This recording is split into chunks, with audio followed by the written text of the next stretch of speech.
The Radical. Fundamental principles of freedom, rational self-interest, and individual rights. This is the Yaron Brook Show.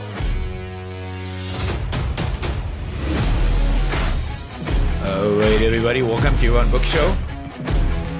It's Wednesday night, 2 nights in a row, and we still got a show tomorrow, so it's going to be 3 nights in a row. Hope y'all having a great week. All right, music is back. Always love the music. It's always good to start the show with a little bit of energy from the music. All right, we got a packed show today. Lots of stuff to talk about. Lots of stuff coming in. Lots of stuff I could have still talked about. Luckily, we got a show tomorrow. We got shows on the weekend. Tons of content to cover. We'll get to all of it. Of course, you can participate through the Super Chat. We'll get to that in a minute. We're going to talk about, actually, we're going to change the order a little bit. We're going to actually start by talking about crime. FBI came out with crime statistics for last year. Really interesting. We're going to talk about debt ceiling, vaccine mandates, Iron Dome, and AOC. Iron Dome and AOC together. We're going to talk. That's one topic, not two topics. And then, if there's time, I've got 2 movie reviews for you. Saving Private Ryan, which I can't remember who asked for that one, and Tin Cup. Somebody asked for that one. I can't remember exactly who asked for that one. Anyway, those 2 movies, Saving Private Ryan, Tin Cup. I still have to do the TV show, the Star Trek TV show. I know that. I think I'm caught up once I do that. So am I missing any other movie, TV, or something like that? Am I missing anything like that? Let me know, right? So again, Tin Cup, Saving Private Ryan, we'll do today, maybe, if we have time. And then Star Trek, I'll have to watch in the next few weeks. And then if I'm missing anything, let me know. If I'm missing anything, let me know. All right, we're going to, I just want to remind you, Michael already knows this because he's asking questions, that you can use the Super Chat to ask questions. We've got a goal of $600 to raise in the Super Chat. So, yeah, step it up because we're like at $2 right now.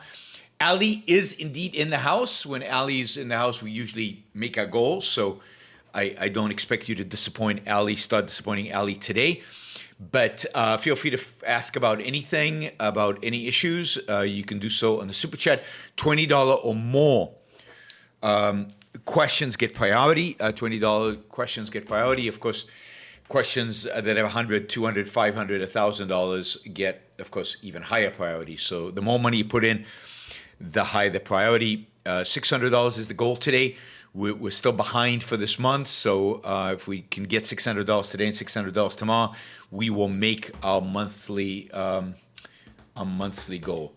Let's see, what else do we have? Logistically, don't forget to like the show before you leave. Somebody has already disliked the show even before we got started, so don't forget to give it a thumbs up before you leave, if you like it, of course.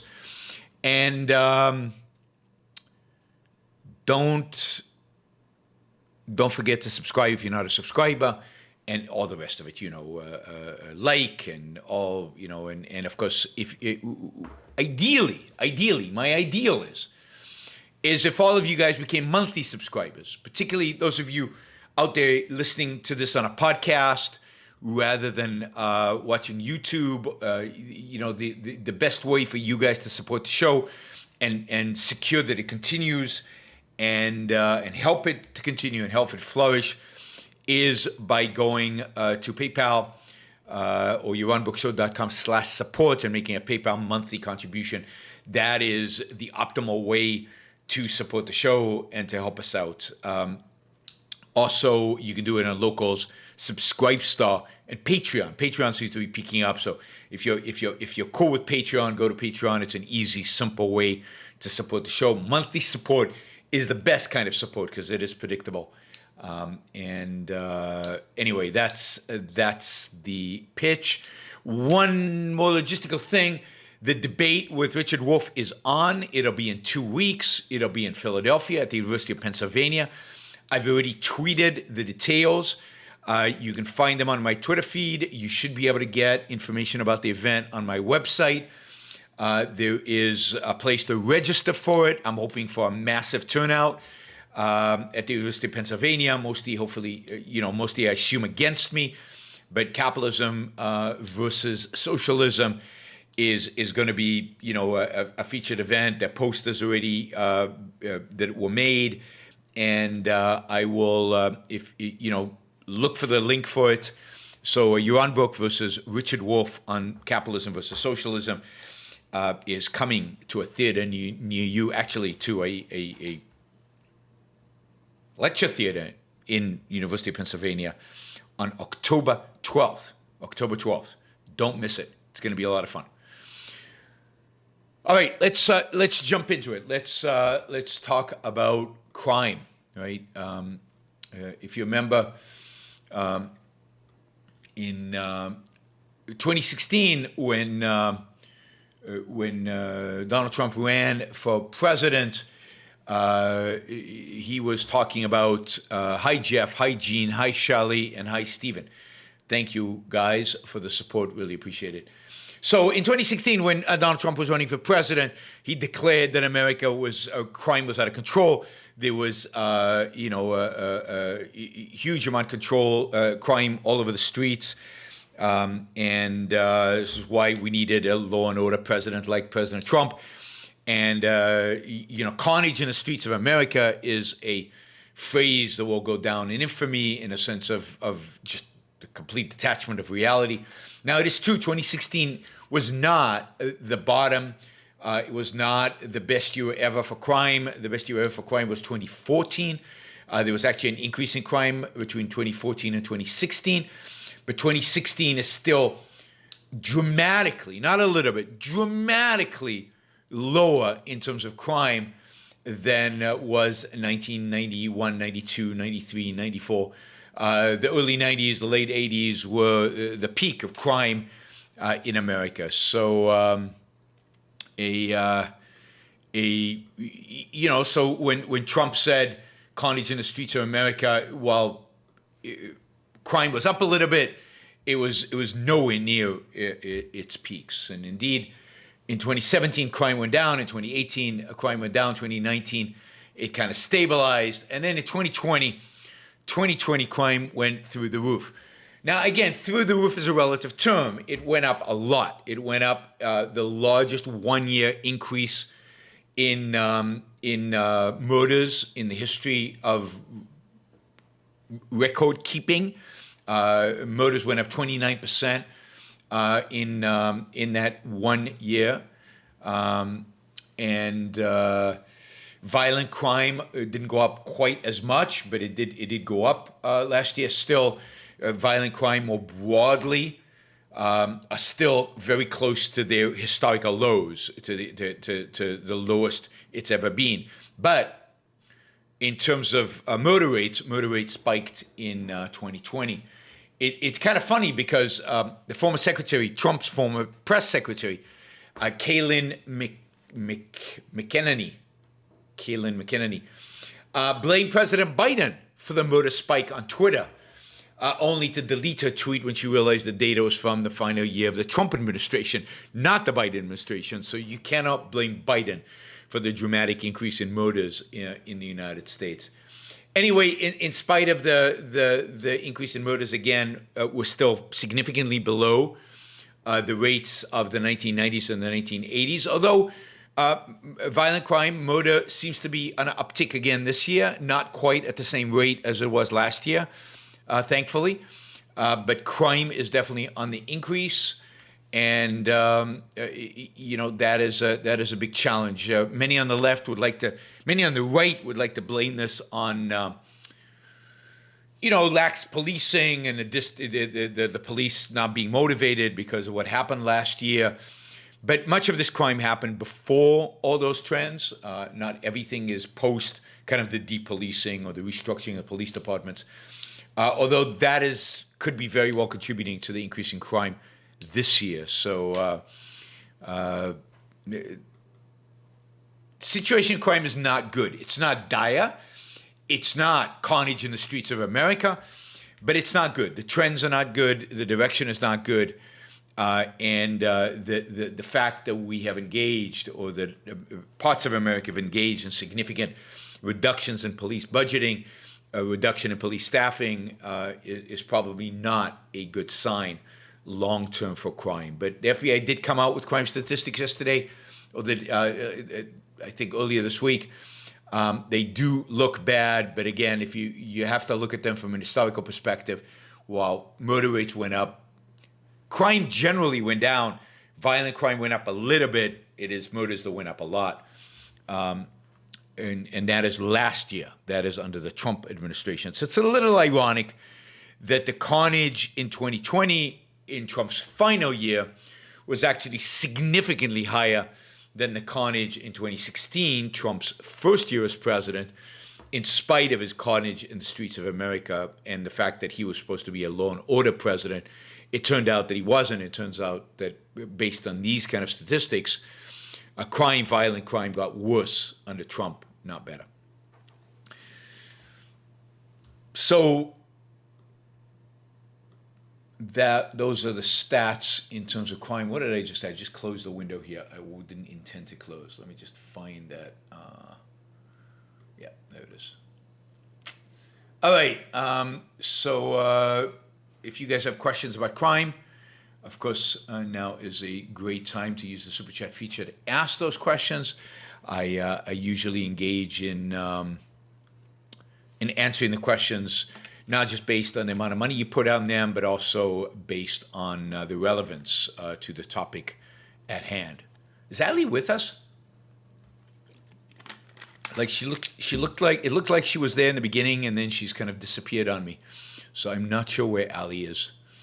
All right, Ali's not with us, so nobody's keeping track of the contributions, and you guys have an excuse not to make the goal, because without Ali, it's definitely more difficult to make the goal. So, no, she was there in the beginning. I don't know what happened to Ali. Ali, where are you? Save us. Anybody know Ali? Go knock on her door and wake her up. All right. Debt ceiling. This is such a stupid story. So we live under this regime where since the Great Depression, we've had this limited amount of debt that the government borrows, but the government keeps borrowing more. And what happens when the government borrows more is they raise the debt ceiling. So it starts out with the government passing a budget. It passes a bigger deficit. The bigger deficit requires more borrowing. They then raise the debt ceiling to facilitate that additional borrowing. It's not like they decide, okay, we're going to borrow X amount of money, so we'll adjust the budget according to that. No, it's the other way around. They first do a budget. They first decide how much they're going to spend, and then, we need to borrow more money. So they raise the debt limit. They raise the limit to how much debt the United States government can have. And of course, that happens periodically. It happens about once a year. It happens once a year. I think under Obama administration, under Trump administration, Republicans and Democrats cut a deal where for 2 years they didn't have to raise the debt ceiling. So they raised it. They basically raised it enough to cover 2 years worth of spending. But given the amount of spending that we had over COVID, given the amount, there is a need to raise the debt limit. Now, it's not clear why we raise the debt limit. It's not clear why somebody doesn't pass a law that just says, you can borrow as much as you want, because on the flip side of borrowing, there's spending. And when it comes to spending, there's no limit to how much they spend. There's no constraint on spending. There's no legislative or any other kind of constraint on spending. The government just spends as much as it wants. So why do we constrain the borrowing? It's just stupid, right? It's just stupid. And it's not like Republicans are, we shouldn't borrow any more money. We've got too much debt. We need to shrink spending. We need to pay off the debt. We need to cut spending so we can pay back the debt. No, nobody holds that position in Congress. So both Republicans and Democrats are clearly, unequivocally for raising the debt limit. It's a complete, unquestionable fact that both Republicans and Democrats are pro raising the debt limit. But because this actually has to be a vote, the debt limit becomes a tool to bargain, to threaten, to blackmail the other side into doing what you want.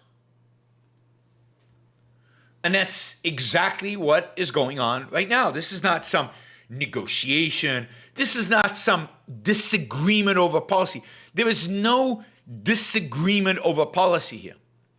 Both parties believe that raising the debt limit is necessary, required, and okay because they've already approved. This is all about past spending. It has nothing to do with future spending. If the Democrats approve a $3.5 billion budget for the future, it's over 10 years, by the way, but for the future, then the debt limit will have to be raised after that, in the future, next year. Right now, it's about spending that the Republicans approved on when Trump was president. Now they have to pay for that spending by raising the debt limit. But they're not going to do it, or they will ultimately do it, but they're going to milk it for everything it is. So when you read stories about this, when you read discussions about this, when you see it on TV discussed, debated, when you read about it in the newspaper or wherever you read about stuff like this, you got to be very clear, right? You got to be very clear that there's no policy issue here. There's no policy disagreement here. This is just blackmail. Now, I'm not necessarily against it because sometimes you use whatever tools you have to squeeze the other side, but there's no policy debate. Even though Republicans will phrase it as if there is, there's nothing. This is to pay for spending they approved of already in the past. Shahzad says if the debt ceiling is constantly rising, then there is no debt ceiling. Well, of course, there is no debt ceiling. Absolutely, there's no debt ceiling. There's no spending ceiling. There's no debt ceiling. There's no taxation ceiling. There is whatever. We live in a democracy, so there is whatever Congress decides. So absolutely, there is no debt ceiling. That is just pretense. That is just pretend. It gives them something to argue about. It gives them something to debate. It gives them something, right? Something to use for blackmail. Now, I think it was yesterday I was asked, well, what would happen if the debt limit is not raised? Well, theoretically, the United States couldn't issue new debt. And because some of the payments the U.S. government makes, or many of the payments the government makes, are interest payments on debt, and those payments are funded with new debt because we're constantly in a deficit, cycling through a deficit, and by the way, constantly refinancing the deficit with short-term bonds. So we constantly have to refinance the debt. We're constantly, moving our balances from one credit card to another credit card, from one bondholder to another bondholder. Never pay it off, never actually pay it off, never reduce it, only increase the debt. So what would happen if we couldn't do that? Well, I mean, government would start defaulting on things. It would first try to spend as little as possible on its various financial obligations. Now, it's already this month doing all kinds of financial trickery in order not to basically say it can't pay its debt. So they're moving money around from different accounts. They're delaying accounts payable. They're delaying paying suppliers. And Yaron I think today said, we can play these games for another 2 weeks or 3 weeks, but then it's over. Then we'll actually have to not be able to pay interest on our debt. So the date right now is October 18th. My guess is she's exaggerating because she wants to put pressure on Congress. So the date is probably somewhere in early November. So sometime in early November, all the delayed payments, not paying certain bills, not paying certain people, all of that will run out. And then you get to the point where you can't fund Social Security checks, or you can't pay the interest on the debt, or something significant has to give.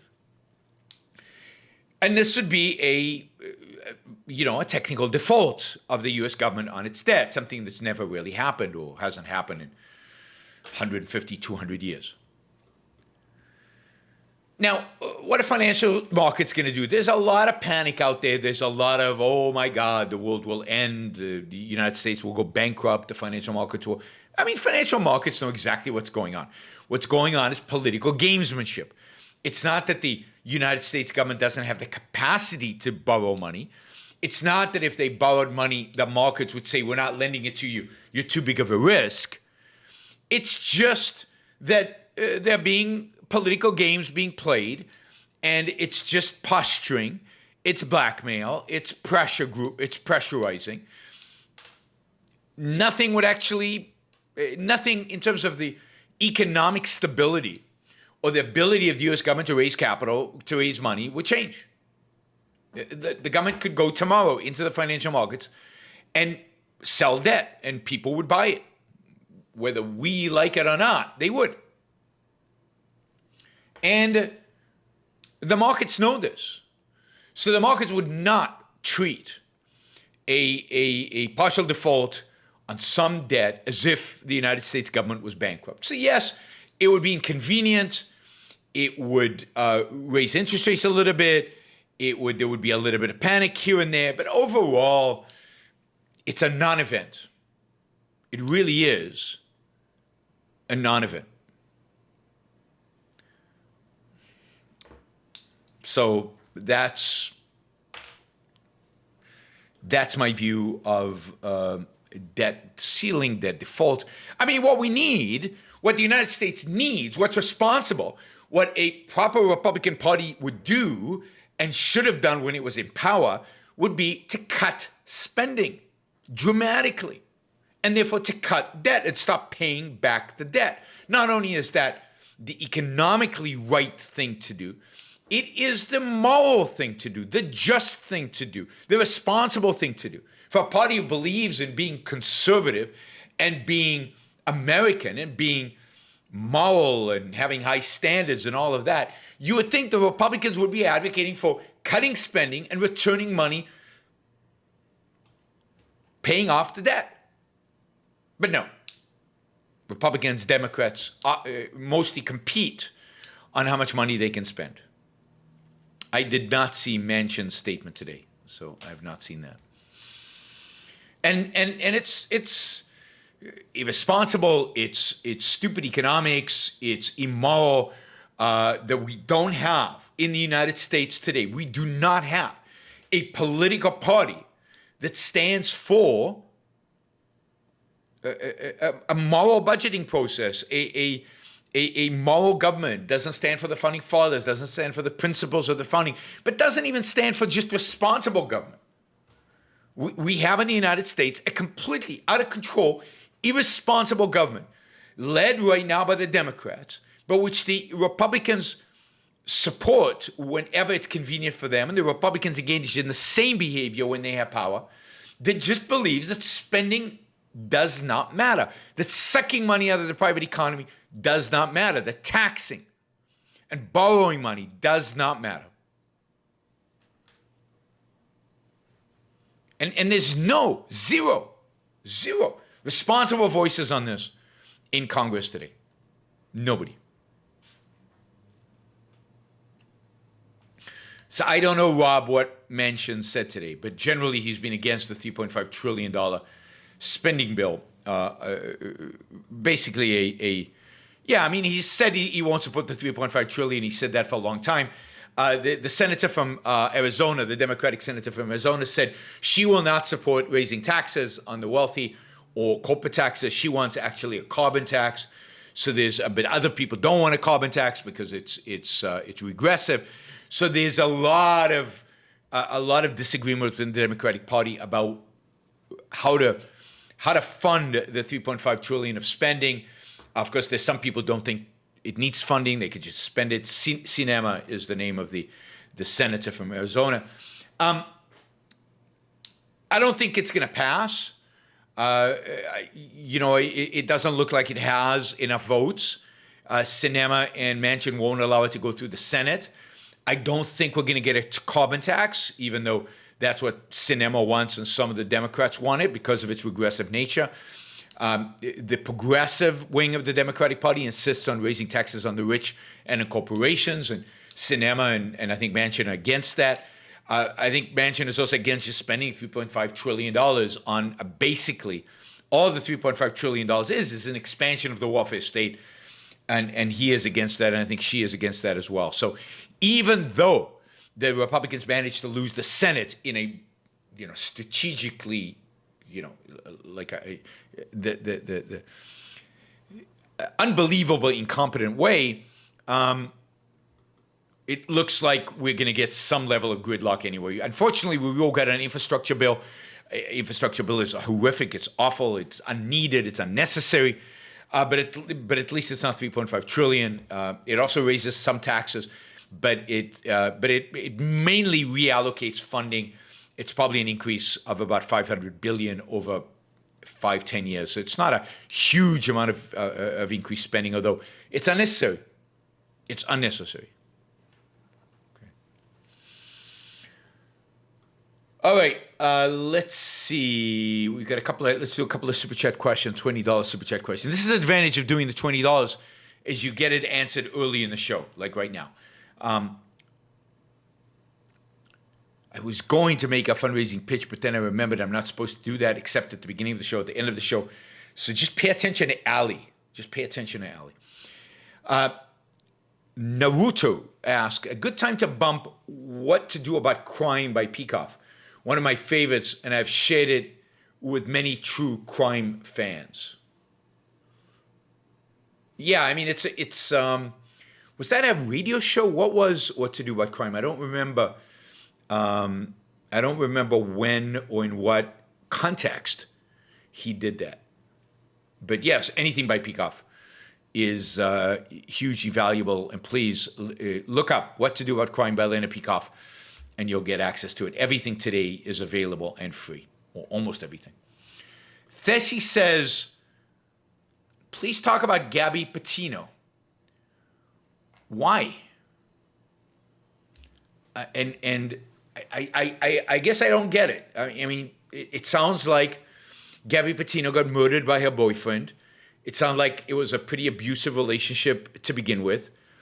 But there's nothing interesting in particular about it, except that a bad, evil guy killed his girlfriend and should hang for it as far as I'm concerned. Okay, so Leonard's was a Fort Hall Forum talk. Okay. Yes, they're all great, and his radio shows were all great. So I'm not sure what's interesting about the Gabby Petito case. She's mentioned on video. She's emotional on video, but cool and calm. I mean, I don't know. I mean, people are strange. People can do all kinds of things. They obviously had an abusive relationship, at least according to some witnesses. He has run away, so one assumes he's guilty. Otherwise, why is he running? And I don't know. I have nothing original or interesting to say about Gabby Petito other than why is everybody talking about her? I mean, there are 21,000 murders every year in the United States. 21,000 murders last year in the United States. Why is Gabby Petito dominating the news cycle? Because she's an all-American girl, but why is it of interest? I'm curious why the cool, calm guy on camera is actually the psycho. Well, psychos are often cool and calm, right? Psychos are often very good at repressing their feelings, very good at exhibiting a particular persona on the outside. And all it takes is one explosion of anger and they kill somebody. So a lot of people, I know some of the most volatile, emotionally volatile people I've ever met are cool and calm on video. Yeah, I really don't get, I mean, again, 21,000 people are murdered. I bet you half of those have more interesting stories than this particular one has. Only half of those murders, I think, are solved. This one looks like it's solved right off the bat.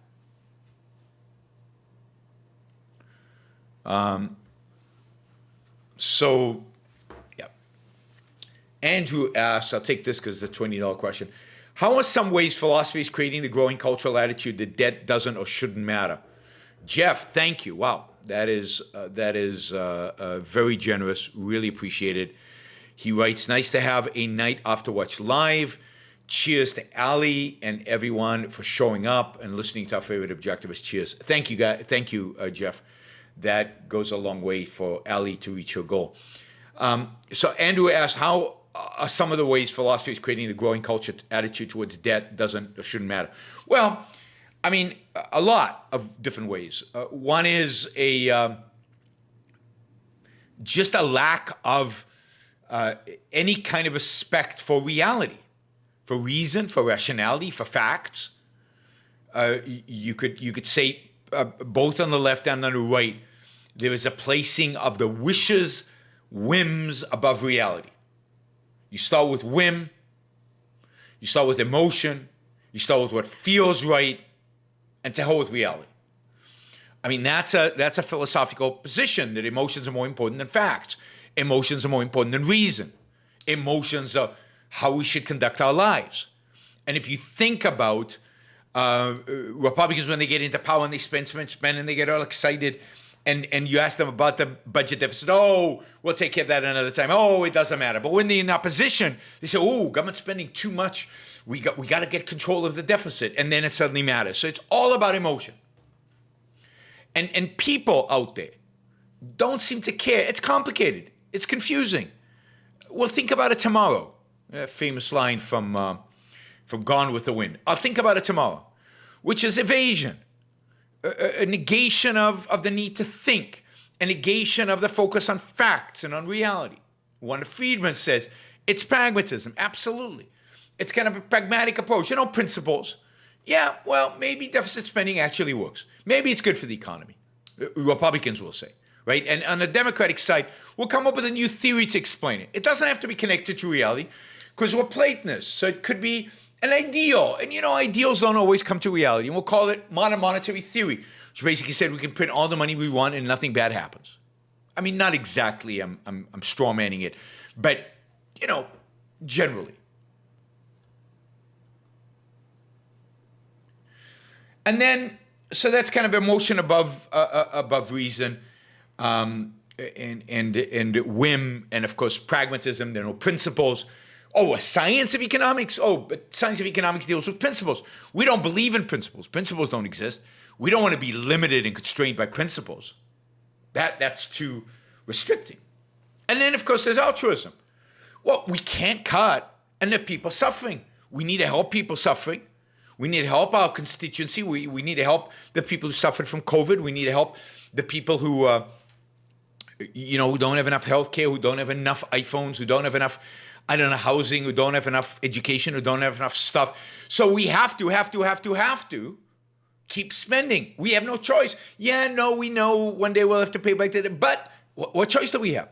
You know, this was Republicans last year. This COVID, of course we have to spend money. People are suffering. We just shut them down in their homes. We shut down their businesses. We have to bail them out. Or we have to bail out the farmers because they're suffering because we put tariffs on China. And China's not buying their soybeans.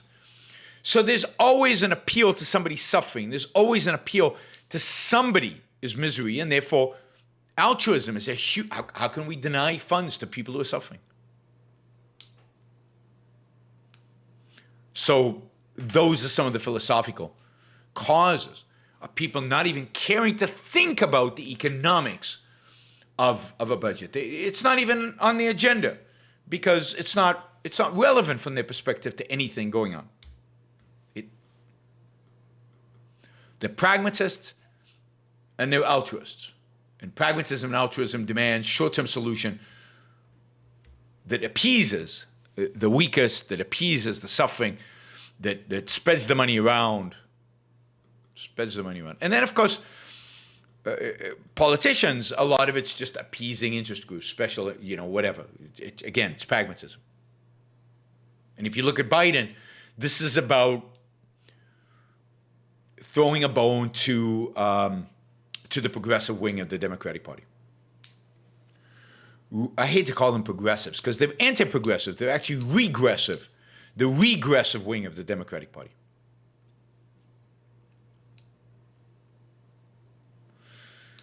Ryan asks, I do not mind your mid-show plug for contribution. It is a good reminder that we are traders, and if we get value, it is more to pay dollars. There is something in our culture that causes an emotional response to selling.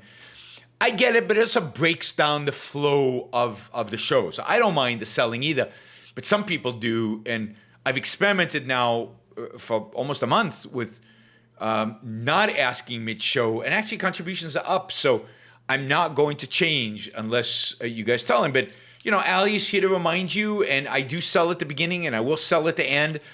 And I'll just remind you again that our goal is $600, and we're less than halfway through. So value for value. All right. Gail asked, do you agree that government controls a private business with regulations and subsidies, ultimately owns it, because the policies of the business must be biased towards government in order to exist? Yes. I mean, the more regulations, the more controls, and the more subsidies, the more fascist the political system is. I've said for a long time that I think China is some kind of mixture between fascism and socialism. In America, we have mostly fascism. We have mostly heavy regulation, controls, and subsidies. But the result is the same. The result is that businesses have to do the government's bidding. So what does private ownership means? It means that you get to make decisions about your property. How to deploy it, how to use it, when to sell it, for how much to sell it, but what to do with it. When the government regulates it, it decides what you can and cannot do with it, whether you can and cannot sell it, how to deploy it, in what ways acceptable to deploy it or not. In other words, it is executing the rights of ownership. It's constraining your rights of ownership. And that is fascism, and that's where the United States is. We don't have much that you could consider free markets in the United States anymore. All right, I will get to the lower denomination Super Chat questions at the end of the show. All right. Let's see. Let's jump to talking about Iron Dome. So I think most of you know what the Iron Dome defense system is. It is the defense system that Israel uses primarily vis-a-vis the Gaza Strip. It is an amazing, stunning technology that manages to knock down very small projectiles out of the air, projectiles that have that stay up in the air for very short periods of time. These are short-range missiles that are going to be deploying against Israel, and Israel manages to knock them out of the air. And it truly is a stunning and difficult technological assignment to do. And Israel has been unbelievably successful at doing it. This is incredibly valuable technology.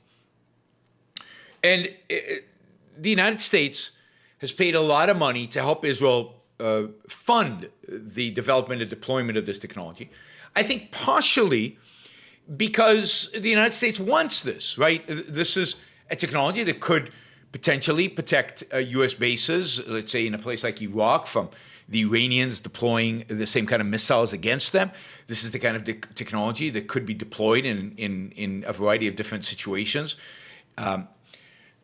in a battlefield environment against these kind of weapons. Now, the reality is, I mean, that's what the U.S. says. The reality is, it's not a very useful technology for the Americans. Maybe they could use it in order to deal with somebody like North Korea and maybe deploy it in South Korea. And you see, that would be the real use of this. Hopefully, Israel is selling it to the South Koreans. Imagine if this technology was deployed on the southern, on the border with North Korea, and thus the technology would mitigate the threat that the North Koreans have of, in a sense, bombarding South Korea. The problem there is, so I going back and forth, the problem is that the North Koreans are so close to Seoul, South Korea, the most populated city in South Korea, that they could use artillery. And this would not protect you against artillery. So, bottom line, I don't think this is a particularly useful technology for the Americans. It might be, but it's certainly, I doubt that it is worth the kind of money that the United States spends in supporting Israel in this technology. Just last week, I think it was last week. No, it was this week, just this week. The House of Representatives passed a bill to spend $1 billion with a B, in funding for Israel's Iron Dome defense system. And the question every American taxpayer has to ask is, why? Why are we paying $1 billion to protect Israel? Why doesn't Israel pay the $1 billion to protect itself? What is the American national interest? What is the protection of individual rights in America that requires us to spend $1 billion on Israel's self-defense? And the answer is there is none. Now, again, you could buy the technology from the Israelis, but I don't think this billion, on top of all the other billions that have already spent on this, is the right price. This bill, by the way, passed Congress 420 to 9. 420 to 9. The only people who oppose this are the wacky left. But I would have voted against it. It's not America's responsibility to pay for the defense of Israel. It's Israel's responsibility to pay for it. Indeed, one could argue that maybe if Israel was forced to pay for its own self-defense, they would take their self-defense more seriously. And they wouldn't put themselves in a situation where these missiles are being launched against them in the first place. So I'm here on record as saying that I object.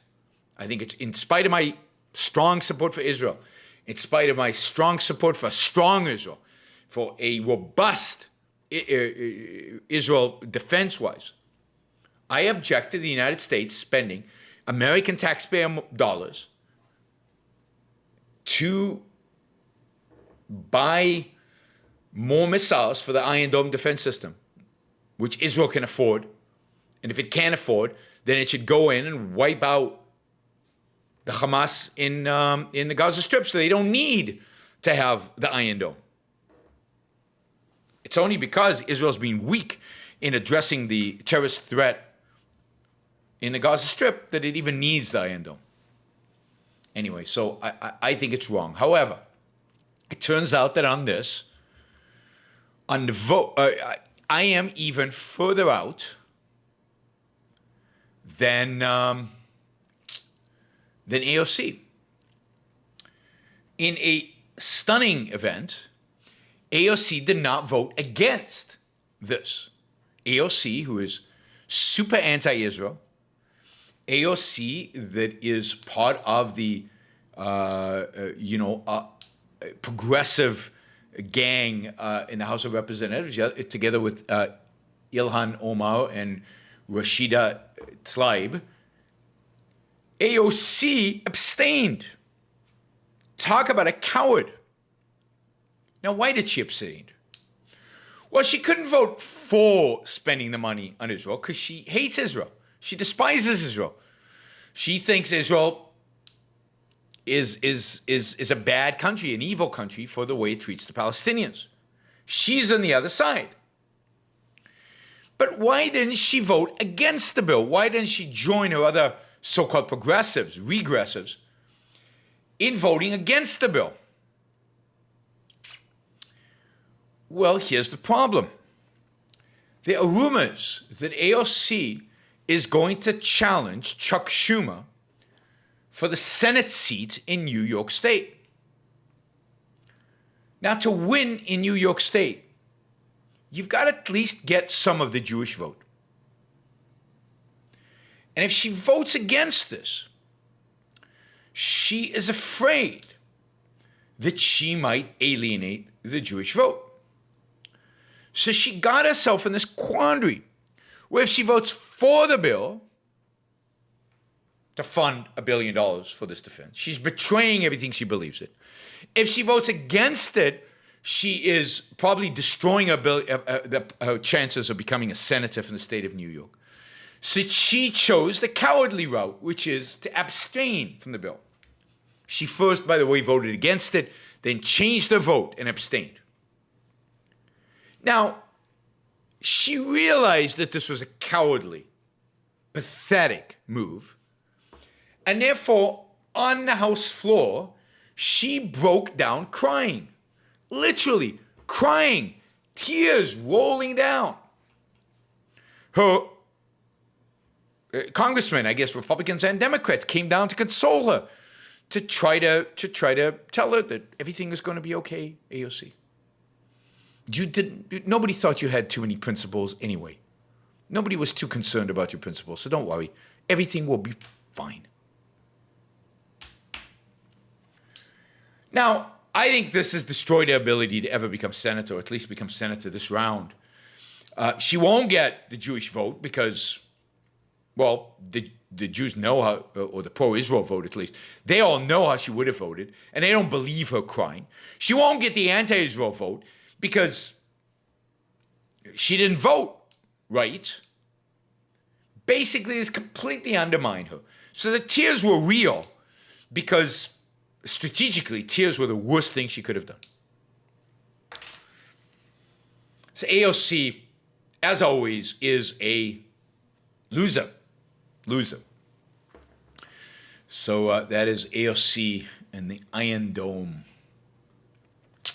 All right, we'll see if you guys have any questions on that. All right, Pablo G asks, 150 Rias to the question. I'm not sure how much money that actually is in dollars, but I know it's more than $20. It's like $70, something like that. It was $50, something like that. Anyway, why were the Aryan race considered superior and the Jews inferior by Hitler? Well, because he was an Aryan, and because Germany is an Aryan country, and the view was that Germany, with its mythology, with its strength, with its will, with its power, with its ferocious warriors, is superior to the whiny, money-grubbing Jew.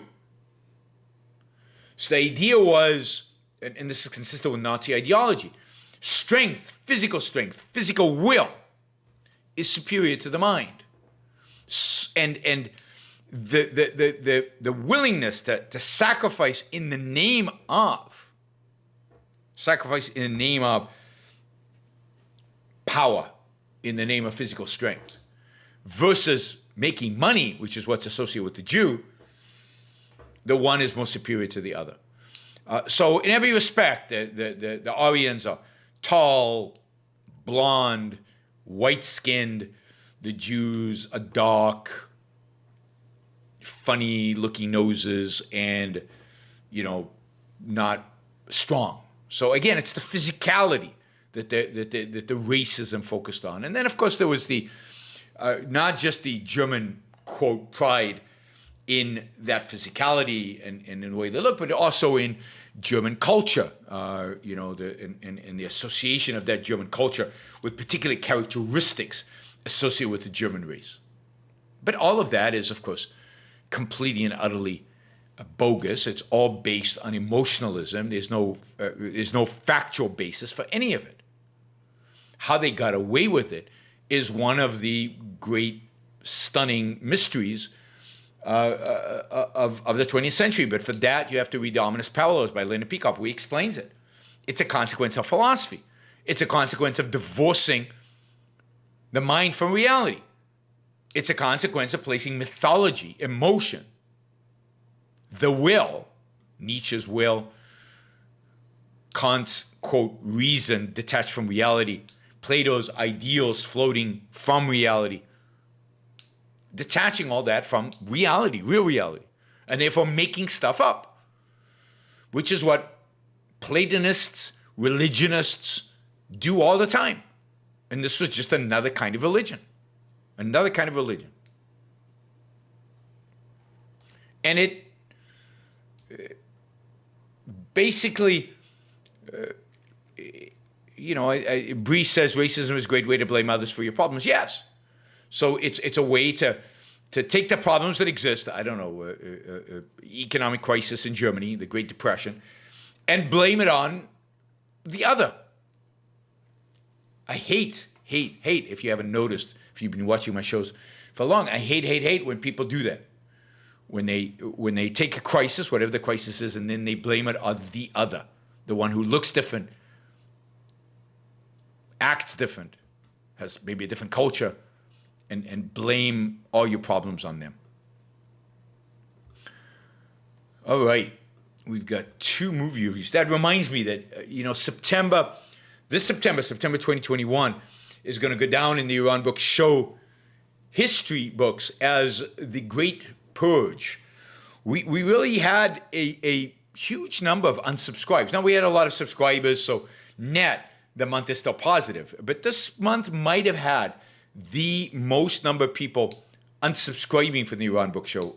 Maybe. I mean, there might have been some other occasions, but this was a big one. And 3 things, right? There were 3 different purges. It was interesting. 3 different times when people left. The first, when I talked about abortion. So we had all the anti-abortion people who listened to the show. Some of them, I know some of them are still in the chat. Some of them left. They unsubscribed to the channel. Second was when I talked about 9/11 conspiracy theories. And I poo-pooed them. A bunch of people left. I didn't know I had truthers listening to your own book show. If I'd known, maybe I would have done a show earlier to get rid of them sooner. Third, just a few days ago, I talked about the Arizona result and how all these conspiracy theory nuts were insane and how Trump really did lose the election, as I've been saying since the election. And I lost another bunch of people. All I can say is, I guess, good riddance. Right? All right. I'm going to take a break from not asking for money, ask for money a little bit. Then we're going to do 2 movie reviews. We're going to do Tin Cup. I don't know how many of you have seen the movie Tin Cup with Kevin Costner. And we're going to do Saving Private Ryan, Steven Spielberg's Saving Private Ryan. Those two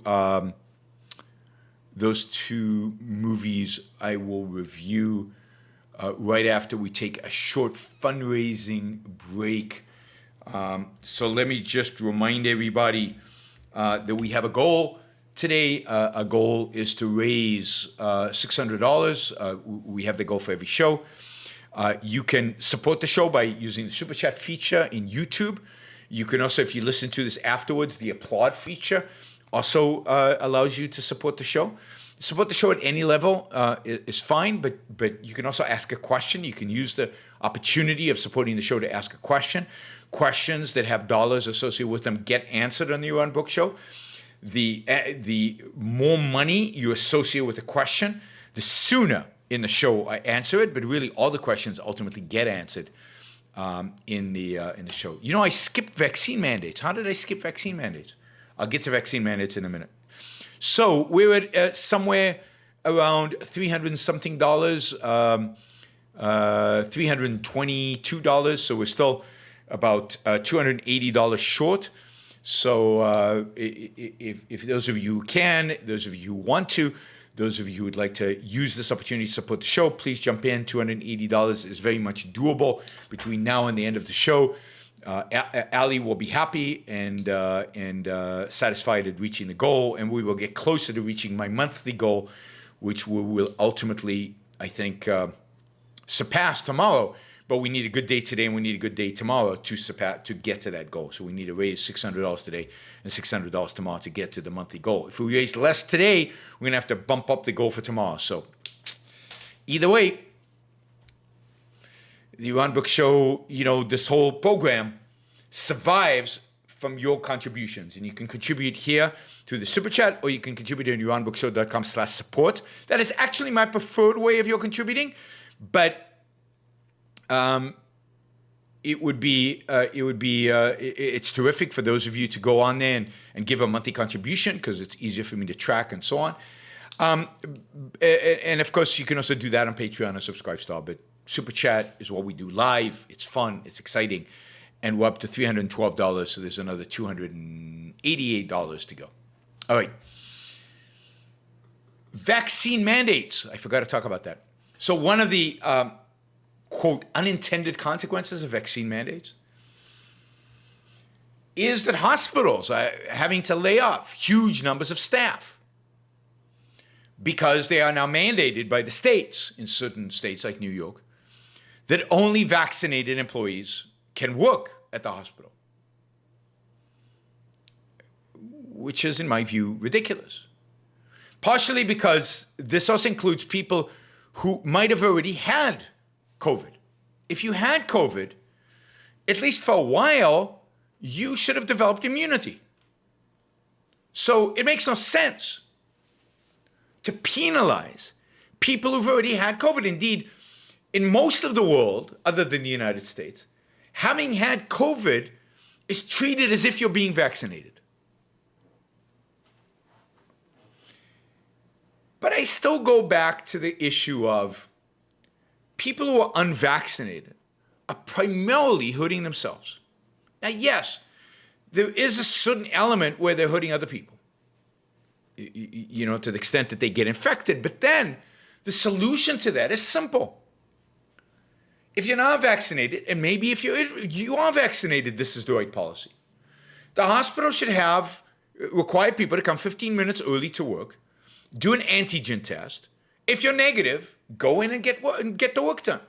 So if the problem is COVID, the solution right now, given that even vaccinated people can carry and infect others, the solution right now is testing. Test, test, test, test.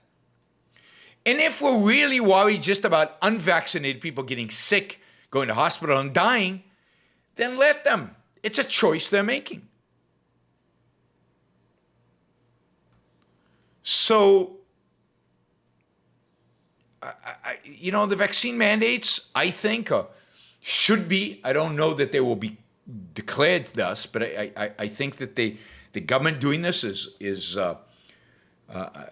against the Constitution. I think it's wrong. I think you are only a threat to other people, not by being unvaccinated. You're a threat to other people by carrying the virus. We can tell if you're carrying the virus very simply through a very simple process, which is testing. An antigen tests are quick, easy, and it's over. And that should have been what we did a year and a half ago. It should be what we were doing from the beginning. And if we'd done that, we'd have a lot fewer deaths from COVID. We'd have a lot less politicization. We would have done what the CDC has always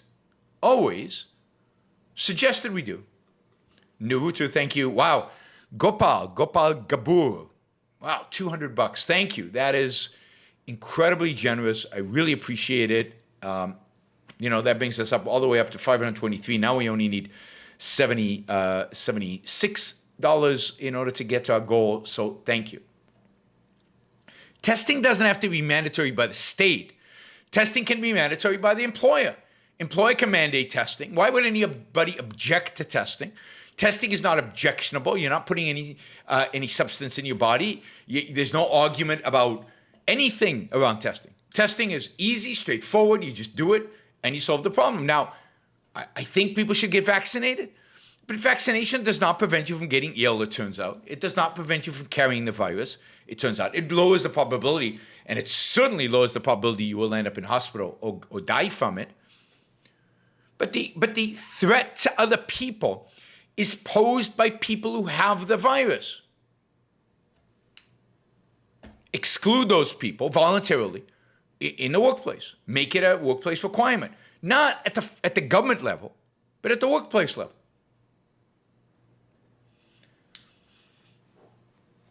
So, and it's easy, right? It's a quick, easy test. Test. And we should all be doing it at home anyway, at least if you're not vaccinated.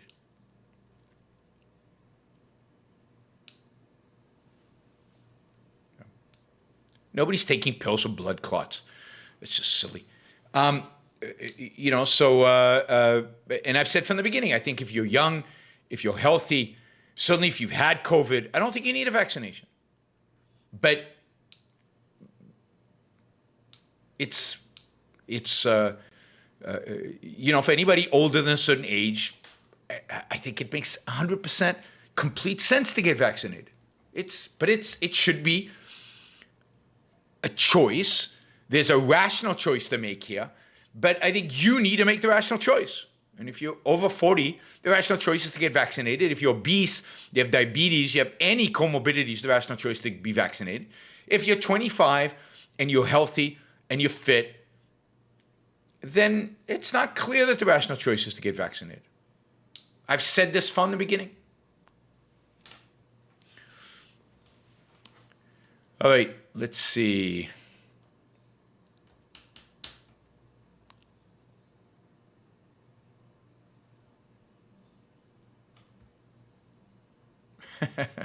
Yeah, I mean, there's a correlation between not all, but some anti-vaxxers and 9/11 truthers and people who believe Donald Trump won the election.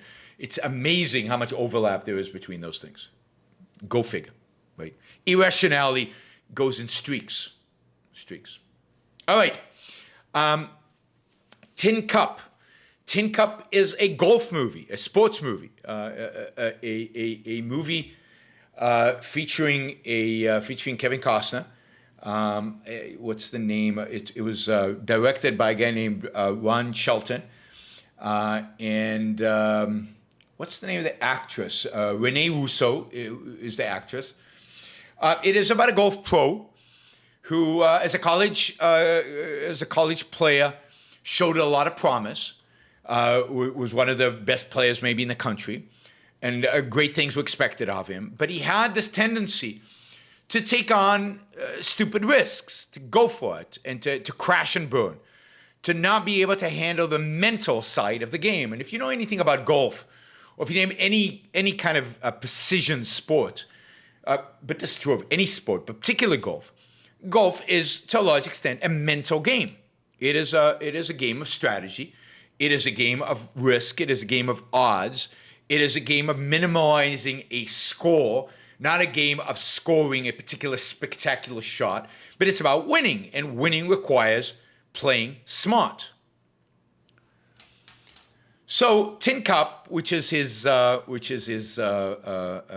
nickname, Tin Cup is a golf pro in somewhere in Texas, I think in East Texas, at a dump. He has no money. He lives in a trailer. He has nothing going for him in his life. He has formerly dated a stripper. Even she won't have anything anymore to do with him. She lends him money. He can't repay the money, so he's in debt to her. He has to sell the business to her. Basically, he's a world-class loser. And he meets this woman who is a psychiatrist. who's played by Renee Rousseau, who seems, at least initially in the movie, to have her act together. Rousseau turns out to be dating a golfing buddy from way past, from college time, of Tin Cup, of Kevin Costner's character. Somebody who is very successful on the professional tour and is making a lot of money, is super wealthy, super successful, is a jerk and an asshole, which is part of the movie's message. To be successful is to be a jerk and an asshole. But he represents success, represents being smart about winning, playing smart in order to win, the psychology of actually winning. And, the psychiatrist, Renee Rousseau, is attracted to him because of he's successful. And it turns out she, too, is a loser who has become a psychiatrist kind of out of default. She's not necessarily very good at it. But what she is she's gone from bad relationship to bad relationship, losing relationship to a losing relationship. But, we learn that as the movie goes along. Anyway, Tin Cup is challenged, and partially because he wants the girl, he wants Renee Rousseau as his own, he falls in love with her. He is challenged to try to make it to the U.S. Open. The U.S. Open is open, so you can qualify for the U.S. Open by winning certain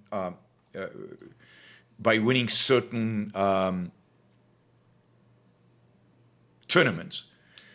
And he goes, and suddenly, for a while there, he plays responsibly, he plays carefully, he wins because he's good. He's really, really, really good when his mind is in the game. But what he really wants to do is play not smart, but what he really wants to do is play emotionally. What he really wants to do is hit the amazing shot, the stunner, the shot. So, improbably, not in a movie, it's a Hollywood movie after all, he gets himself into a position where he can win the U.S. Open. Here we can't. He can win the U.S. Open. He's an amateur. I mean, he's a pro in a sense. He's a golf pro, but he's an amateur in terms of the tour, the professional tour. It's very, very, very rare in the history of golf. It hasn't happened in many decades that somebody like this wins the U.S. Open, and here he is with the potential of winning the U.S. Open. And there's one shot he has to make, and he can take the variety of different ways he can win this. He can spectacularly knock the ball over the water hazard onto the green, score an eagle, and win in like spectacular form. Blow everybody else out of the water. Go down in the history books.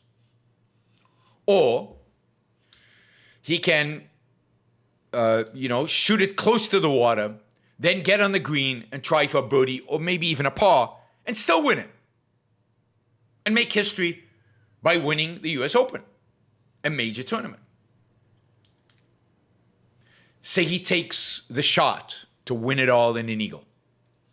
He hits it, and his girlfriend, the psychologist, who's supposed to be the sane one, is supposed to be the one that's going to calm him down, get him focused, get him to actually win the tournament.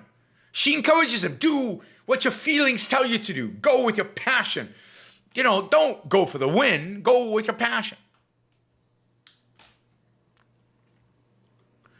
So he does, and it falls in the water. Now, even then, he could still win. All he has to do is take the ball close to where it fell into the water on the green. He loses a shot, but then he can get on the green, score a par, and probably still win or tie and have a runoff the next day. But no, he wants to make the great shot.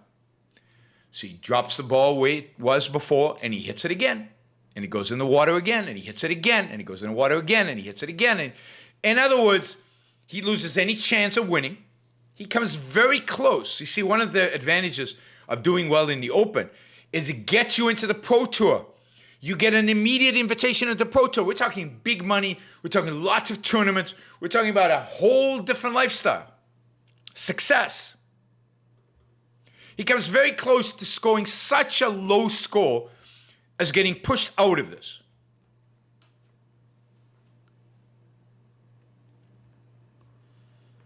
Doesn't matter. He keeps shooting that ball, trying to make the big shot. He loses the US Open. The movie doesn't make him lose the opportunity to be in the Pro Tour, so it doesn't go all the way. And then finally he makes the big shot. It goes on the green, rolls into the hole, and he makes the historical shot, but at that point he's lost the US Open. And of course, the movie views this as the right answer. You got to go for it. Don't play it safe. Now, you know me. I always tell you to take on risks, to go for it, to pursue the things that will bring you happiness. But this is just emotionalist nonsense, as portrayed in the movie. Because the goal in golf is to win.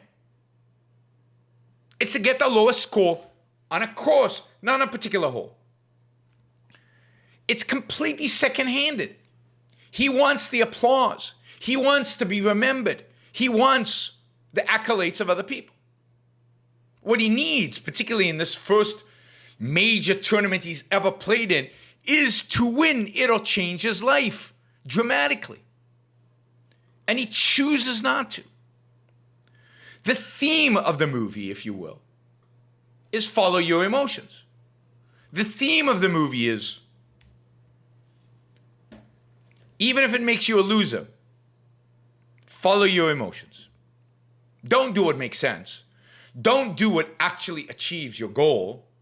Follow your emotions. So I despise this movie. It has the opportunity to be a comeback story. It has an opportunity to control, have goals, clear thinking, and win. And it's a comeback story from the pits. He succeeds. And it chooses not to do that. It chooses to go against that.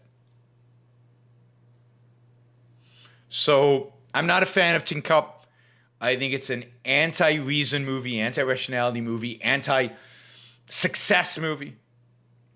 I don't like the glorification of losers and the glorification of what got them to be losers. This is the Tin Cup. So, not a fan. It's well made. It's well acted. It's full of cliches.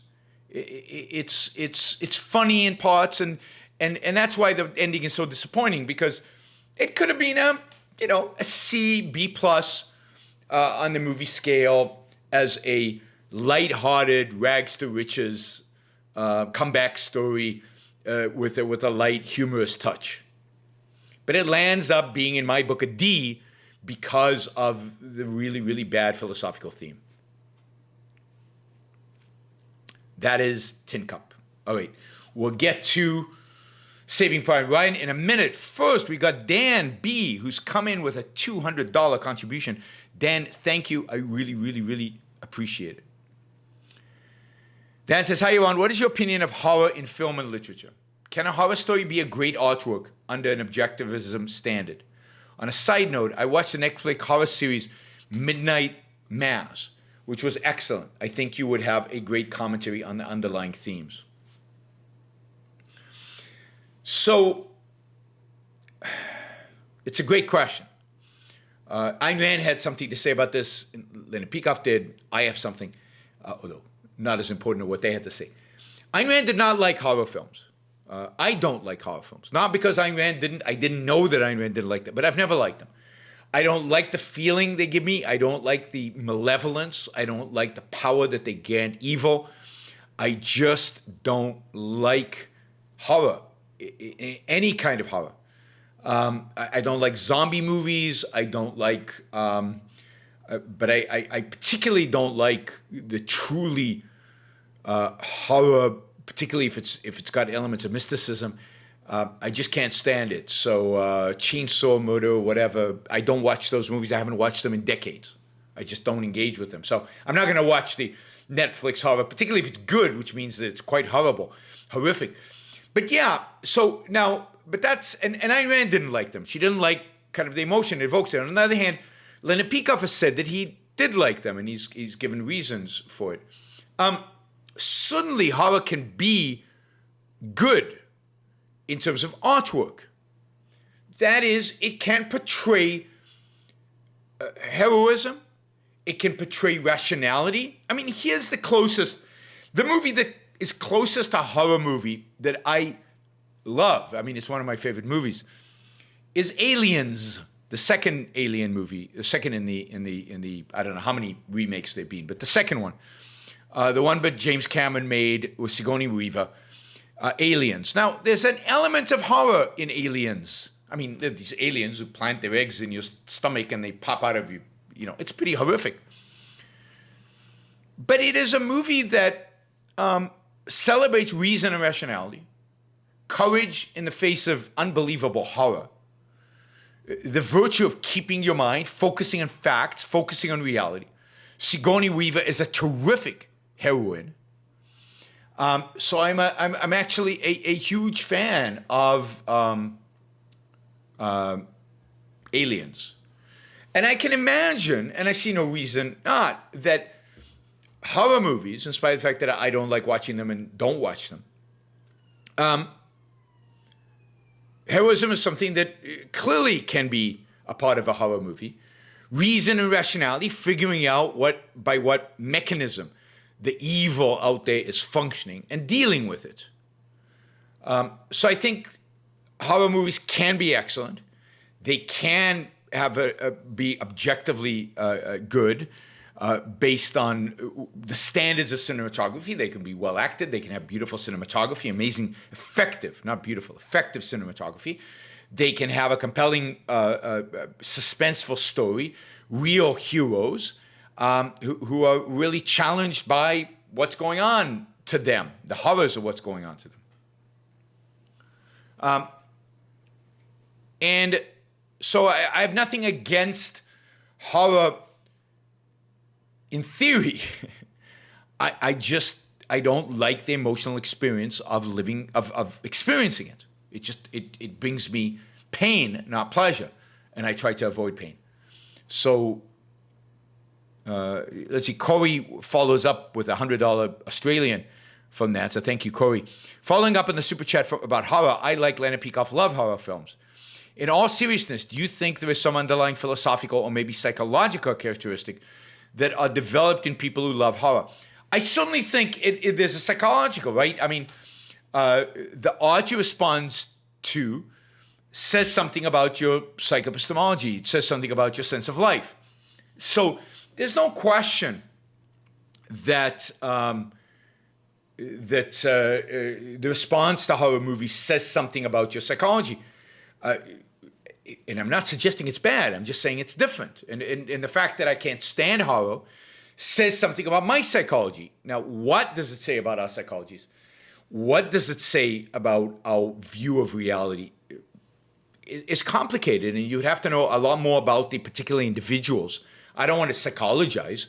And you'd have to know a lot more about the individuals, about why it is. To me, it just leaves me with a rotten feeling that evil is so efficacious. Even if evil is defeated at the end, it not always is. Sometimes in horror, evil wins out, or at least survives to fight in the sequel. It gives evil too much metaphysical importance for my psychology to handle. I want to believe, and I want to experience evil's impotence. Evil's impotence. And I don't like movies where the bad guys are successful at being bad guys. Yeah, I mean, a movie like The Omen. I hate The Omen because it's so eerie. And to me, there's a certain malevolence to it. Now, I know that Leonard Peikoff has a detailed explanation for why he likes horror and what he gets out of it and why it is consistent with a positive view, which he has, of the world and of philosophy. And I don't doubt that is the truth. That is the truth. All right. All right, we'll get to the Super Chat questions in a little while. I have one more movie review, which is Saving Private Ryan. Now, Saving Private Ryan is a Steven Spielberg movie. It's got a whole list of A-list or A-plus list of Hollywood actors in various roles in it. It was a cool movie to be in. But the main, the main character is Tom Hanks. He is throughout. Tom Hanks is a very good actor. I enjoy watching him on screen. I think he's very good in this movie. And I think the movie overall is a very powerful movie. I have to admit again to not particularly liking it. My main objection to Saving Private Ryan, it tells an interesting story. I think the story's pretty good. It presents an interesting moral dilemma. Should you go out and do all this for the sake of X? It presents a real focus on heroism and the heroism of this group of soldiers and what they have to do, and what they land up doing, and how they contribute to the war effort and save a lot of lives through their heroism. It focuses on, I think, Tom Hanks' character's rationality and how rational he is in the face of the enemy, particularly in the final battle scenes. So there's a lot to like about the movie. But the two things I dislike, I dislike about Saving Private Ryan. One is the detail and the gore with which the violence is presented. The realism of the battle scenes. I don't think it's necessary. I don't think it contributes. I think it's distracting. I think movies today compete with one another for gore rather than for effect. I've seen movies where you don't see any gore, and the shock is much more devastating in terms of the horrors of war than Saving Private Ryan. It loses its effectiveness by presenting it in such detail. And there are whole lengthy scenes of people cut in half and losing limbs and losing every possible way in which somebody can die and be dismembered is projected in the movie. And it's just, I don't think it's necessary in order to convey the horror of war.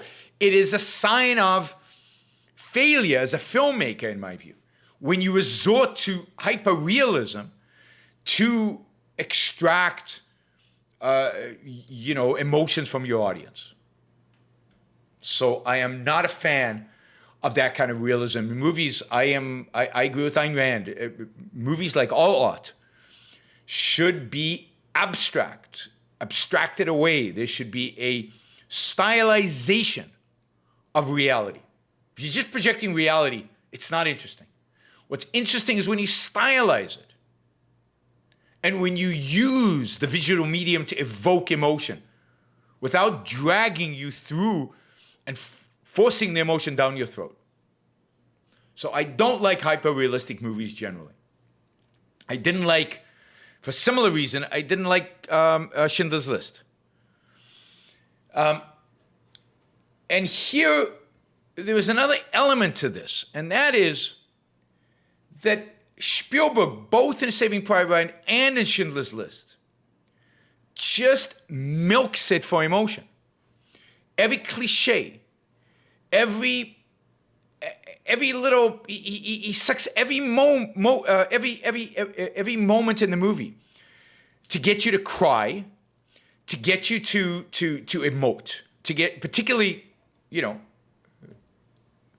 crying. So I bawled my eyes out at Saving Private Ryan. Schindler's List, I almost walked out because it was too much. The emotions were too much. I didn't want to experience the Holocaust. I didn't need to be in a concentration camp. I don't need to feel those emotions. What do I need it for? So I don't like movies that, really take you and use the cliches to just squeeze every emotion out from you. Patrick says, Pulp Fiction would be a good review. I don't like, what's his name, director of Pulp Fiction. I reviewed Once Upon a Time in Hollywood by the same director. I don't like his movies. So I cried in Saving Private Ryan, not throughout the whole thing, but in certain moments, absolutely. And it's interesting which moments I cried at. But it's filmed to effect. Yes, I like stylized violence. I mean, think stylized violence. Not that I like the movie qua movie, but the violent scenes. Think The Matrix, a stylized violence. If you've ever seen a movie by a Japanese director by the name of Akira Kurosawa, who was one of the great movie directors of all time, I think. If you ever seen the movie Kagamusha, there's a battle scene in that movie. You don't see a drop of blood. You actually don't even see the battle.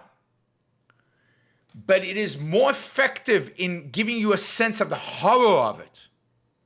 Just the horror of it. Than any movie that shows you the blood and the gore and the limbs being torn off and all of that. So Spielberg has made some good movies. I think certainly his more children-oriented movies I think are excellent. I think some of his adult movies are very good. I loved... his movies about the slaves. Spielberg's movie. I'll remember it in a minute. But I think Spielberg can make great movies. But I think both in Saving Private Ryan and in Schindler's List, he was going for an Oscar, and he milk the emotion in a way that I don't enjoy, I don't like, and I don't think is very good filmmaking. I don't think it's very good filmmaking. Right. Amistad. I think Amistad is Spielberg's best movie. Amistad is powerful. It is exciting, interesting, provocative, philosophical. Amazingly acted, amazing acting in it, and I've always, it's my favorite Spielberg movie, and really one of my favorite movies in the last 30, 40 years. So Amistad is a movie I really love. Yeah, Kurosawa was one of the pioneers of spouting blood, but very stylized if you watch The Seven Samurais. You don't get the kind of blood all over the place as you do with the the Western version of The Seven Samurais, which was far more explicitly violent. So Kurosawa used violence in a stylized way, not in a realism way, in a realistic way.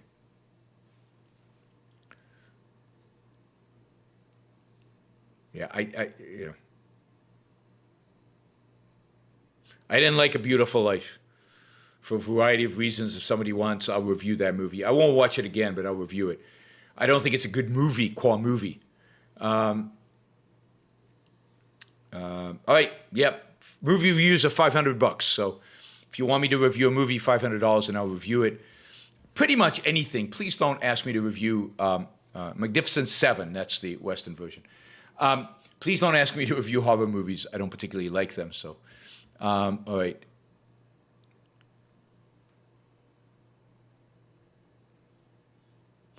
So Corey says, didn't Ayn Rand tell Leonard Peikoff something similar when helping him with Ominous Parallels about having too much graphical details on the camps themselves, or am I misremembering? I don't know. I mean, I don't know, but I wouldn't be surprised. I wouldn't be surprised. Right? You don't need much to evoke strong emotions. To evoke strong emotions from a character. St. Louis says he'd like to see me debate Walter Block. I'll never debate Walter Block. Walter Block has approached me about debating him. I will not debate him. But slavery is never appropriate. Never appropriate. Only anarchists, crazy, subjectivist anarchists think that slavery can ever be justified. All right. Let's do the final Super Chat questions. We've reached our goals, $816. Thank you, guys. As always, you guys are really stepped up there. Thank you. Was it Dan? I think Dan and Corey, thank you for stepping up there towards the end with some significant contributions that got us over the top. But I highly recommend Amistad. If you haven't seen Amistad, go watch it.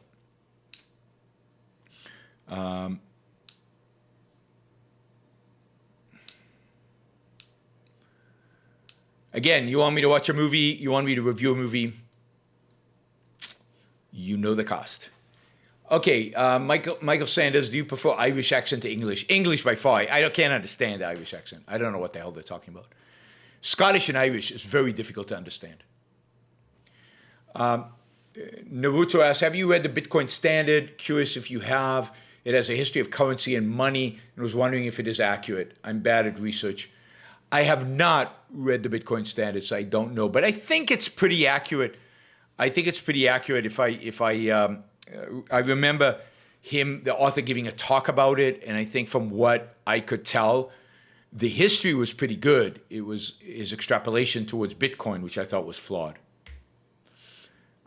James asks, Philadelphia is a unique city. Any favorite restaurants in the city? There's a really good Israeli restaurant in Philadelphia. I think it's called Miznon, but you check it out. It's maybe it's not Miznon. Maybe it's no, it's not Miznon. What's it called? Anyway, look up best Israeli restaurant in Philadelphia. It's excellent. It's really, really good food. James also asked, do you think that Texas and New Hampshire will successfully leave the United States? No, I don't. Why do people keep moving to California when the state is in decay and high taxes? Because the state is not in decay. I mean, what's the decay about it? Massive amounts of jobs, salaries are very high, quality of life generally is very high. You pay high taxes, but you live well in California. I mean, California is one of the best places to live in the country. And if you're in technology, how do you beat the jobs? How do you beat the atmosphere? How do you beat the energy, the entrepreneurship, the environment? Now, I think that's all slowly in decline. But there's still enough of it to attract people there. And people are still moving. Real estate prices in California are still going up, which suggests that people are still moving in. Oh, yeah, I'd review Braveheart. I'd review a lot. There are a lot of movies I'd consider reviewing. So, you know, send me the dollars. James says, why does Philadelphia have such a high crime rate, yet so much opportunity for growth? The city is getting a lot of New Yorkers and New Jersey moving in now. I don't know, because there's still a lot of regulations, quite a bit of taxes, particularly in Philadelphia itself. Philadelphia has a city tax on businesses. It just beats New York, I guess. New Jersey is still considered a great place to live. I don't know why, but I don't know why people are moving to Philadelphia. It has a high crime rate. It has relatively high crime rate. Again, low as compared to the 90s. But it has a lot of taxes and regulations. So I'm not sure what's going on. Daniel asks, I was looking forward to your latest 3-hour-long GB News video. Has it posted? No, not yet.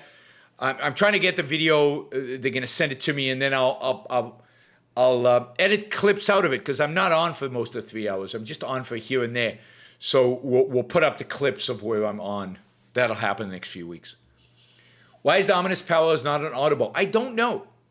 It's a question for Leonard Peikoff. He's responsible for the rights on his books, and I'm not sure why it's not on Audible. It certainly should be. But I'll look into convincing Leonard to have it on. Naruda asks, I'm glad I'm immoral immortal and immune to all disease. So I don't have to worry about COVID-19. It's not fair. My life is affected by all this COVID-19 response. If you have the secret to immortality, then please send it my way. I'm really would love to be immortal. Tom asks, Yaron, when you lived in Boston, did you ever go to a Bruins hockey game? If you did, what did you think about it? I did not. I was not into hockey. I went to see the Celtics. I went to see the Red Sox, but that was it. Didn't see the Patriots and didn't see the Bruins. So that's it. All right. Thanks, guys. Hope you enjoyed the show today. If you did, you can still show your appreciation on the Super Chat. I think Allie has become ambitious and she wants to go for $1,000. So somebody could drop $180 and make her day. But I think she's pretty happy with the 800. But more importantly, please like the show before you leave. Share. Subscribe. We got 3 unlikes. What did they not like? What did I say to insult people today? There's always something. Can't make people happy. Can't make people happy. And most importantly, if you like the show, if you get a value from the show, if you'd like to show the value for value transaction that exists here, if you're a podcaster, if you're not listening live, for example, then please go to yaronbookshow.com/support and subscribe monthly. You can do the same thing on Patreon or Subscribestar. I very, very, very, very much appreciate that. It kind of funds everything that I do, the shows, some, not all of my lectures out there. Some of those are funded by the Ayn Rand Institute. Some of those funded by the people who are hosting me. Some of them you are funding through your support. So you're funding the Yaron Brook activity, the entire thing, with regard to objectivism, with regard to trying to change the world. So thank you for doing that. All right, we got one final $50 question for Naruto. If you had to differentiate selfish from greed, to eliminate redundant terms, how would you? I think I would use Rand's definition of selfish and make greed irrational self-interest, like lying, stealing, cheating for the short-term gain. Yeah, okay, but the problem is that greed, first of all, Ayn Rand uses the term greed positively in Atlas Shrugged, but greed is associated with a particular type of behavior. It doesn't have the scope of selfishness. And it doesn't have the scope to encompass lying, cheating, stealing, and all of that. Greed pertains to excess, an excess desire for, an excess action towards. So you can argue, you could say, if you wanted a negative view of greed, you could say that greed is a excess and irrational desire for money, for irrational forms of success, the willingness to do anything in order to make more money or in order to succeed or whatever it is that you're greedy about. You could be greedy in love, but you can lie, steal, and cheat in order to get the love. But it relates to those actions that lead to more of the thing you're trying to get. Greed comes from, the first people who were greedy were people who ate a lot. It comes from consuming, in a sense, overconsumption. Excess desire. So that's the sense in which it's negative, but it would be, if you were going to do it that way, it wouldn't have the same scope as kind of the negative things associated with selfishness. It wouldn't cover all of those. It would cover some of those, but only in a particular context. I hope that's useful. All right, guys. See you all tomorrow, same time, same place, 8 o'clock p.m. Eastern Time. Let the world know. Have your friends join, and we need to grow this thing. You got to help me to grow. So invite your friends, share, like, subscribe, do all the fun stuff. And of course, don't forget to go to yaronbookshow.com/support.